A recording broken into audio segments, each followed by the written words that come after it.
మాదన్నపేటలో బాలిక హత్య కేసును ఛేదించారు పోలీసులు. 7 ఏళ్ల బాలికను కిరాతకంగా చంపేసిన మేనమామ అత్త ఇంట్లో అల్లరి చేస్తుందన్న కోపంతో చేతులు కాళ్ళు కట్టేసి వాటర్ ట్యాంక్లో పడేశారు మేనమామ అత్త. నోటికి ప్లాస్టర్ వేసి ఊపిరాడకుండా చేశారు మేనమామ అత్త. బాలిక తల్లితో కొన్నాళ్లుగా ఆస్తి పంపకాల విషయంలో తగాదాలు ఏర్పడ్డాయి. ఆస్తి పంపకాల విషయంలోనూ గొడవ కారణంగా హత్య జరిగిందని పోలీసులు తెలిపారు. 30వ తారీఖు రోజు సాయంత్రం షబానా సుల్తానా అని ఈ lady wife of Azimuddin Farooqui అని చెప్పి వీళ్ళు సంతోష్ నగర్లో ఉంటారు. వీళ్ళ మదర్ వాళ్ళ ఇల్లు మాదనపేట చౌనీలో ఉంది. అయితే ఆమె వాళ్ళ మదర్ వాళ్ళ ఇంటికి ఆ రోజు మార్నింగ్ వచ్చింది. వాళ్ళ డాటర్ చిన్న అమ్మాయి 7 years అమ్మాయి మోహాని సుమయ్య అని చెప్పి 7 years అమ్మాయితో పాటు వచ్చింది. ఇక్కడికి వచ్చిన తర్వాత ఈవినింగ్ బయటికి పని ఉండి వెళ్ళి వచ్చిన తర్వాత నైట్లో అమ్మాయి మిస్ అయింది, కనిపించట్లేదు అని చెప్పి వెతికి ఎక్కడ కనిపించకపోతే ఇమీడియట్గా పోలీస్ స్టేషన్కి వచ్చి అదే రోజు రాత్రి 30th నైట్ 9:30కి వచ్చి కంప్లైంట్ ఇచ్చినారు మాదనపేటలో మిస్సింగ్ అని చెప్పి. అయితే ఇమీడియట్గా 7 years గర్ల్ వాళ్ళ ఫాదర్ అక్కడే ఉన్నాడు, సంతోష్ నగర్లో ఉన్నాడు, వచ్చి ఇక్కడ మిస్ అయింది అని చెప్పి ఆ నైట్ అప్పటికప్పుడు ఎఫ్ఐఆర్ ఇష్యూ చేసి ఒక 6 teams ఫామ్ చేసి అన్ని డైరెక్షన్స్లో వాళ్ళ హౌస్ ఐదర్ సైడ్ అన్ని డైరెక్షన్స్లో సెర్చ్ చేసి సీసీ కెమెరాస్ ఏమున్నాయని ప్లస్ లోకల్గా అన్నీ వెరిఫై చేసి ఎంక్వైరీ చేస్తే ఎక్కడ చూసినా కానీ ఆ అమ్మాయి బయటికి వెళ్ళినట్టు ఎక్కడ కనిపించలేదు. అయితే అక్కడ ఫాదర్ ఏమన్నా వచ్చి తీసుకొని వెళ్ళినాడా లేకుంటే ఇంకెవరన్నా తీసుకొని వెళ్ళి ఉంటారా అన్నది సస్పిషన్ పైన వెరిఫై చేసినారు. నైట్ అంతా వెరిఫై చేసి నెక్స్ట్ డే మార్నింగ్ మళ్ళీ సీసీ కెమెరాస్ అన్నీ వెరిఫై చేసి చెక్ చేసినారు, కానీ ఎక్కడ క్లూస్ ఏమి దొరకలేదు. పోతే సీసీ కెమెరాస్ అన్ని డైరెక్షన్స్లో ఉన్న అన్ని కెమెరాస్ వెరిఫై చేసి చెక్ చేస్తే ఎక్కడ ఆ అమ్మాయి బయటికి వెళ్ళినట్టు కానీ ఎవరైనా తీసుకుపోయినట్టు కానీ మనకి ఎక్కడ క్లూ దొరకలేదు. అయితే ఈ 6 teams తరోగా బయటకు వెళ్ళలేదు అని కన్ఫర్మ్ చేసుకున్న తర్వాత ఇంట్లో ఇన్మేట్స్ ఒక్కొక్కళ్ళని రూల్ అవుట్ చేయడం కోసం అని చెప్పి ఎఫర్ట్స్ స్టార్ట్ చేసినారు. ఈ ఫింగర్ ప్రింట్స్ తీసుకొని చేసినారు. బయట వాళ్ళ ఫింగర్ ప్రింట్స్ ఏం రాలేదు అక్కడ ఇంట్లో ఎక్కడ. బ్రేక్స్ ఫెయిల్ కావడంతో పక్కనే ఉన్న రహదారి రైలింగ్ను మరో 2 కార్లను ఢీకొని పక్కనే ఉన్న కాంపౌండ్ వాల్లోకి దూసుకెళ్లింది కంటైనర్. ఈ సంఘటన రంగారెడ్డి జిల్లా శంషాబాద్ మున్సిపాలిటీ పరిధిలోని దిశ సంఘటన స్థలంలో చోటు చేసుకుంది. ఘటనా స్థలంలో హోటల్స్ ఉండటంతో జనాల రాకపోకలు కొనసాగుతాయి కాబట్టి పెను ప్రమాదం తప్పింది. ఘటనా స్థలంలో హోటల్స్ ఉండటంతో జనాల రాకపోకలు కొనసాగుతాయి కాబట్టి పెను ప్రమాదం తప్పింది. గచ్చిబౌలి వెళ్లేందుకు బస్సుల కోసం అక్కడే వేచి చూస్తున్న జనాలు ఒక్కసారిగా ఉలిక్కిపడ్డారు. ప్రమాదానికి కారకుడైన కంటైనర్ డ్రైవర్ను అదుపులోకి తీసుకున్నారు పోలీసులు. మద్యం సేవించి కంటైనర్ నడుపుతున్నాడా లేదంటే బ్రేక్ ఫెయిల్యూర్ కావడంతో ప్రమాదం జరిగిందా అనే కోణంలో దర్యాప్తు చేపట్టారు.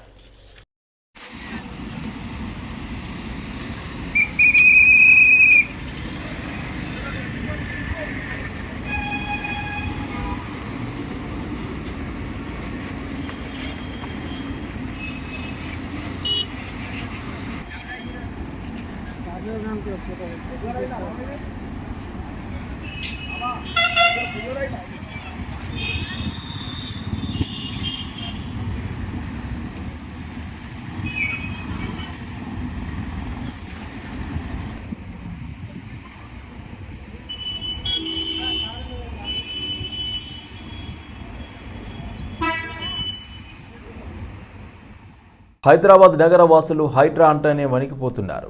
వారాంతాలు వస్తే చాలు హైడ్రా అధికారులు బుల్డోజర్లకు పని చెబుతున్నారు. ఆక్రమణల పేరుతో పెద్దలను వదిలి పేదలపై ప్రతాపం చూపిస్తున్నారు. కోట్లు విలువ చేసే భవంతులను వదిలి పూరి గుడిసెలు రేకుల ఇండ్లను నేలమట్టం చేస్తున్నారు. మొన్న బతుకమ్మ పండుగ మొదటి రోజే గాజుల రామారంలో కూల్చివేతలు చేపట్టి పేదలకు నిలువ నీడ లేకుండా చేసిన హైడ్రా సిబ్బంది నేడు దసరా పండుగ తెల్లారే కొండాపూర్లో నిర్మాణాలను తొలగిస్తున్నారు. కొండాపూర్లోని భిక్షపతి నగర్లో ఉన్న ప్రభుత్వ స్థలంలోని అక్రమ నిర్మాణాలను కూల్చివేస్తున్నారు. శనివారం తెల్లవారుజామునే బుల్డోజర్లు, ప్రొక్లైన్లతో వచ్చిన అధికారులు భారీ పోలీసు బందోబస్తు నడుమ కూల్చివేతలు ప్రారంభించారు. కూల్చివేతల వద్దకు మీడియాను కూడా అనుమతించడం లేదు. 2 కిలోమీటర్ల దూరంలోని మీడియాను, స్థానికులను అడ్డుకుంటున్నారు.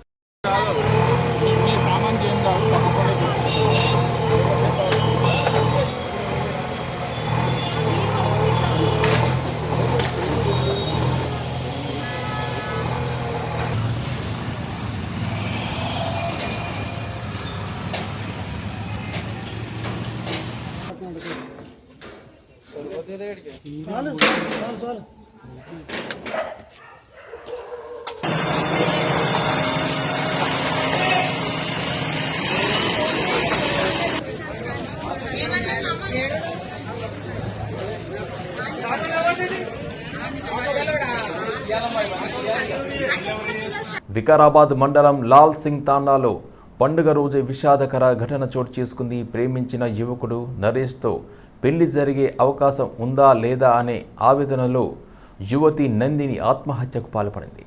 ఇద్దరు ఒకే గ్రామానికి చెందినవారు. నిన్నే గ్రామ పెద్దల సమక్షంలో ప్రేమ వ్యవహారంపై పంచాయతీ జరిగినట్లు సమాచారం.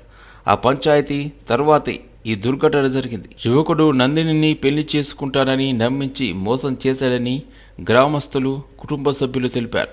పోలీసులు కేసు నమోదు చేసి దర్యాప్తు చేస్తున్నారు.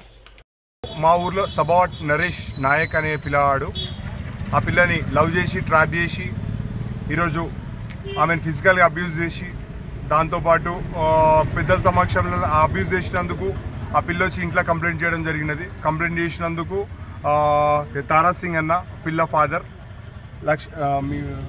తన తల్లి. సో ఇప్పుడు ఏంటంటే ఇప్పుడు తారాసింగ్ అన్న ఊరు పెద్ద మనుషుల సమక్షంలో పంచాయతీ పెట్టడం జరిగినది.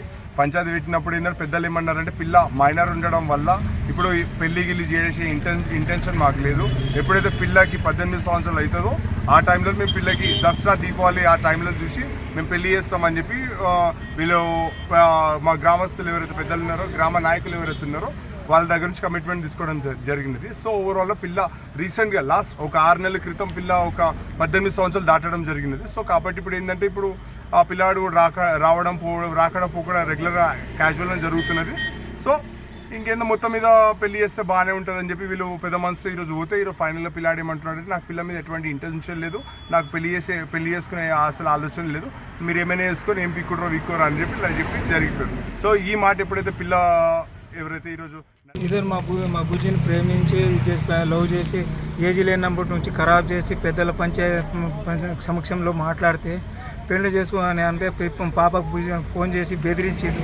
ఆ విషయంలో తెలిసి పాప పోయి ఉరి వేసుకొని చచ్చిపోయింది. మాకు ఆ న్యాయం కావాలి. ఉన్నత చదువుల కోసం అమెరికా వెళ్లిన హైదరాబాద్కు చెందిన ఓ విద్యార్థి అక్కడ దుండగుల కాల్పుల్లో ప్రాణాలు కోల్పోయారు. విషాద ఘటన టెక్సాస్ రాష్ట్రంలోని డల్లాస్లో చోటు చేసుకుంది. ఈ ఘటనపై బీఆర్ సీనియర్ నేత, మాజీ మంత్రి హరీష్ రావు తీవ్ర దిగ్భ్రాంతి వ్యక్తం చేశారు. హైదరాబాద్లోని ఎల్బీ నగర్కు చెందిన దళిత యువకుడు పోలే చంద్రశేఖర్ డెంటల్ కోర్స్ BDS పూర్తి చేశాడు. అనంతరం ఉన్నత విద్యను అభ్యసించేందుకు అమెరికాలోని డల్లాస్కు వెళ్లాడు. అక్కడ శనివారం తెల్లవారుజామున గుర్తు తెలియని వ్యక్తి జరిపిన కాల్పుల్లో చంద్రశేఖర్ అక్కడికక్కడే మృతి చెందాడు. ఈ వార్త తెలియగానే అతడి కుటుంబ సభ్యులు శోకసంద్రంలో మునిగిపోయారు. ఈ ఘటనపై హరీష్ రావు స్పందిస్తూ తీవ్ర విచారం వ్యక్తం చేశారు. ఉన్నత స్థాయిలో ఉండాలనుకున్న కొడుకు ఇక లేడన్న విషయం తెలిసి తల్లిదండ్రులు పడుతున్న ఆవేదన చూస్తే గుండె తరుక్కుపోతుంది. వారి కుటుంబ సభ్యులకున్న ప్రగాఢ సానుభూతి అని పేర్కొన్నారు. ఈ విషయంలో రాష్ట్ర ప్రభుత్వం వెంటనే చొరవ తీసుకోవాలని హరీష్ రావు డిమాండ్ చేశారు.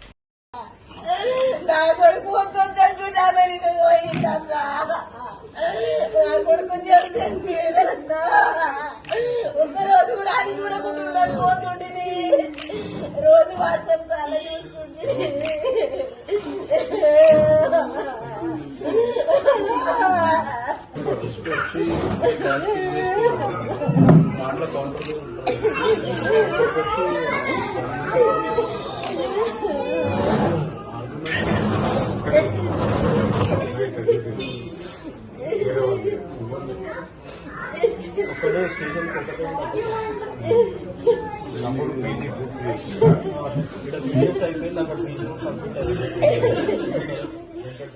బాలాపూర్ ప్రాంతంలో నివసిస్తున్న బర్మావాసులు రేవుజీ అంటే వేరే దేశం నుండి వలస వచ్చి భారతదేశంలో జీవనం కొనసాగించడం. వారికి భారతదేశం యొక్క ఆధార్ కార్డ్, ఓటర్ కార్డులు వారు పొందకూడదు. ఒకవేళ వారు అక్రమంగా పొందితే భారతదేశ సంస్కృతి ప్రకారం నేరస్తులు అవుతారు. వారికి కోవా సంస్థ అన్ని సహాయ సహకారాలు అందిస్తుందని తెలిపారు. భారతదేశంలోని బాలాపూర్ ప్రాంతంలో దాదాపు 4,000 నుండి 6,000 వరకు ఉంటున్నట్లు సమాచారం. వారు పని చేసుకొని లేదా కూరగాయలు అమ్ముకొని తమ జీవనం కొనసాగించాలి. వారు ఇక్కడ ఎలాంటివి కొనడం కానీ అమ్మడం కానీ కొనసాగించరాదు. దీనికి విరుద్ధంగా కొందరు బర్మా దేశం నుండి అక్రమంగా వలస వచ్చి కలకత్తా నుండి హైదరాబాద్ చేరుకుని ద్విచక్ర వాహనం చెల్లుబాటు అయిన వాటిని కొనుగోలు చేసి వాటిని కచ్రా రిక్షాగా మార్చి రాత్రిళ్లు తిరుగుతూ వస్తున్నారు. ఈ మధ్య కాలంలో కొన్ని ద్విచక్ర వాహనాలు మాయం అవడం జరిగింది. కానీ అధికారులు బర్మా వాసులపై దృష్టి సాధించడం లేదు. వారు ఇదే అదునుగా చూసుకొని అక్రమాలకు పాల్పడుతున్నట్లు సమాచారం. వారు ఉన్న ప్రదేశంలోకి ఎవరు పోలేరు. అలాంటి పరిస్థితులు ఉన్నాయి. అలాగే వీరిలో ఐఎస్ఐ ఏజెంట్లు ఉన్నారని కూడా తెలిపారు.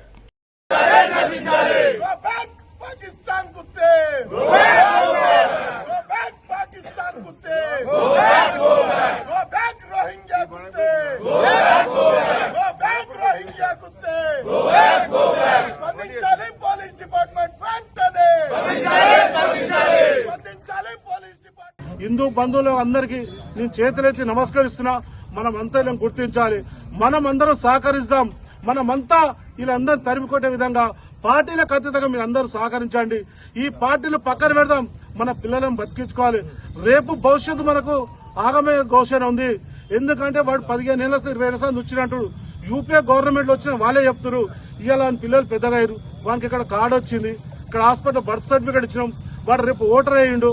రేపు పొద్దున వాడు అధికారం చేస్తే మనకు దేశం మీద ప్రేమ అభిప్రాయం ఉంటుందా? ఒక్కసారి ఆలోచించాల్సిందిగా ఇక్కడ హిందూ బంధువులు అందరూ ఆలోచించాల్సిన బాధ్యత మనందరిపైన ఉంది. అదేవిధంగా దీని తదనంతరం సిపి గాని డీజీపీ గాని కలిసి ఈ మొత్తం డేటా ఏమేమి ఉందో మేము వాళ్ళకి అందజేయడం జరుగుతుంది. దాని తర్వాత ఇక్కడ ఉన్న నిర్లక్ష్యం ఏంటంటే ఇక్కడ ఉన్న సిఐకి చాలా నెగ్లెక్ట్ గా ప్రవర్తిస్తుడు. మొన్న నైట్ ఫోన్ చేస్తే సిఐ గారు ఇష్టంలో స్పందిస్తుడు. అంటే సిఐకి అవగాహన లేదు. ఈ సిఐని ఎంబడి సస్పెండ్ చేయాలి. అది ఏసీపీ గారు చేయడం జరిగింది. ఏసీపీ గారు చెప్పి ఈ రోజు ఇక్కడికి వస్తుందని చెప్పి రావడం జరిగింది.